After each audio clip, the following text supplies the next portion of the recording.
ભીડ હતો. સ્વામીજી બેઠો.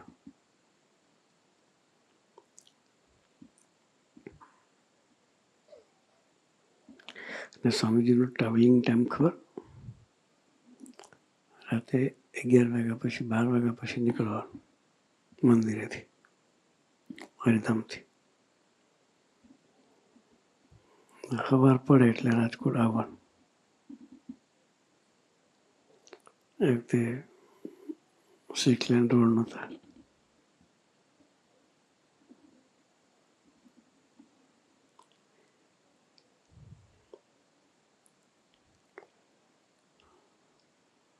પાંચ 6 કલાક ઉપર થાય.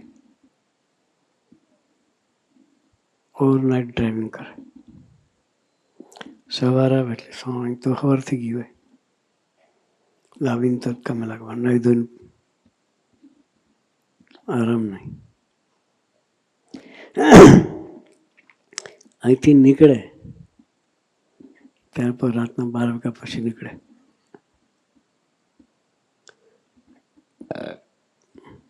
મંદિરે પહોંચે એટલે સવારથી હોય. ત્યાં પણ પછી તેને તો કામે લાગવાની વાત. એ સ્વામીજી એ પોતે આવો ભીડો બેઠો છે.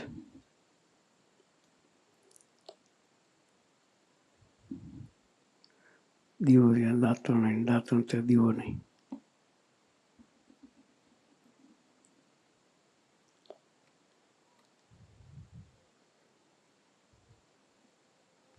આવા ઘર નહોતા. પછી કુંવરજી બાપાના લોકો યોગમાં આવ્યા. પછી હિંમતભાઈને ઘેર સાંઈ ઉતરતા. ત્યાં પણ ચોકડીમાં બહુ નાયા નહીં. બાથરૂમ તો પાછળથી થાય.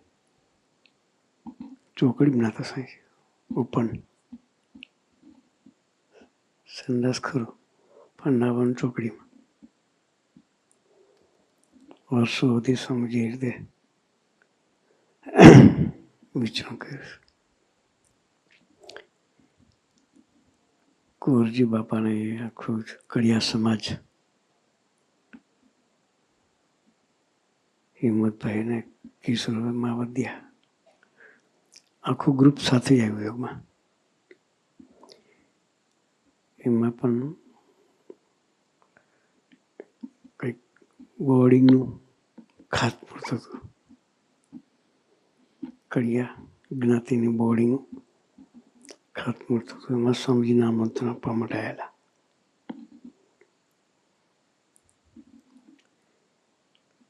ઘણા સંતોને આમંત્રણ આપ્યું છે પણ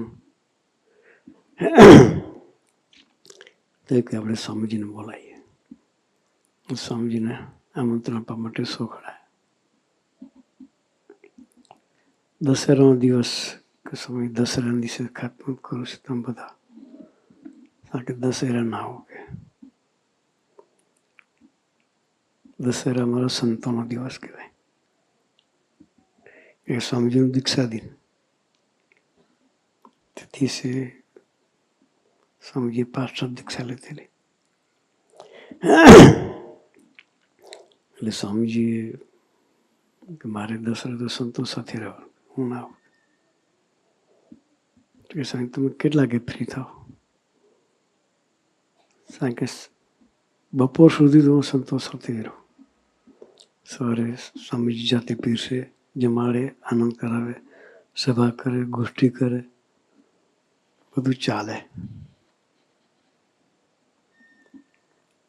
કોઈ બાપા કે સાંજ ના રાખે, કારણ કે સાંજે રાખો તો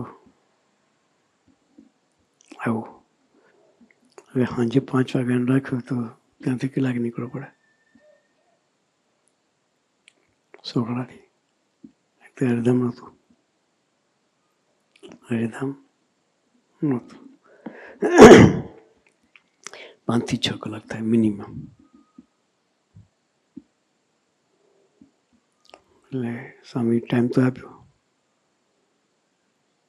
કે સાંજે ખાતમુહૂર્ત કરીશ કે.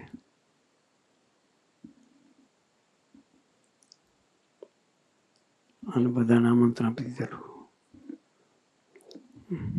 અને આમંત્રણ આપ્યું બધાને, કાલ લખીને જણાવ્યું હોય. પછી સ્વામીજી કેટલા વાગે નીકળે પૂછે ને, 11 વાગે ફોન કર્યો તો કે હજુ તો સ્વામીજી સભામાં પધાર્યા છે.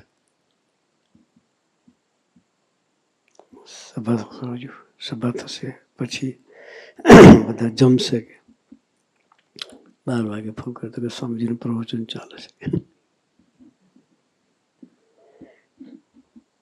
1 વાગે ફોન કર્યો તો કે સ્વામીજી સંતોને જમાડવા માટે પધાર્યા છે. 1:30 વાગે ફોન કર્યો તો હજી સ્વામીજી પોતે જમવાના બાકી છે. કે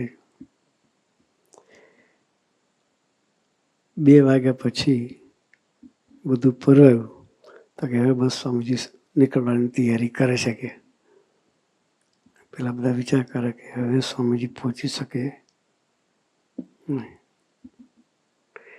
અત્યારે 3 કલાકમાં નહીં પહોંચાતું અહીંયા. 6 લેન રોડ છે તોય. અને અત્યારે ગાડીઓ સારી છે. જીપ ને એમ્બેસેડર ગાડી હતી. કઈ હતી? એમ્બેસેડર.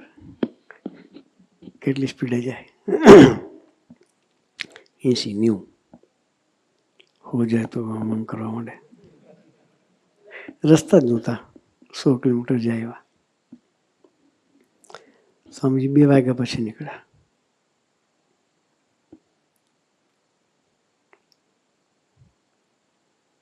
કેટલા વાગે રાજકોટ આવ્યા છે? 5:30 ટાઈમ હતો. 5:15 સ્વામી અડી ગયા રાજકોટમાં.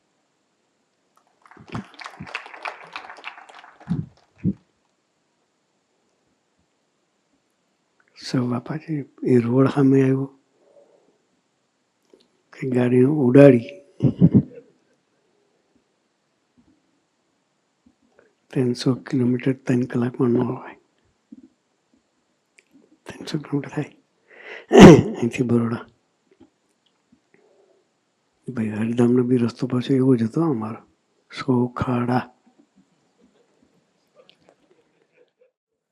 સોખાડા ક્રોસ કરો ત્યારે છાણીથી સોખડા પહોંચાય. એ 6 કિલોમીટર કાપતા જ અડધો કલાક થાય. સ્વામીજી દિલમાં બેસવું થાય. દશેરાના દિવસે આવી ગયા, મુહૂર્ત કર્યું. પછી ત્યારથી આખું 3 પરિવાર યોગમાં આવ્યા.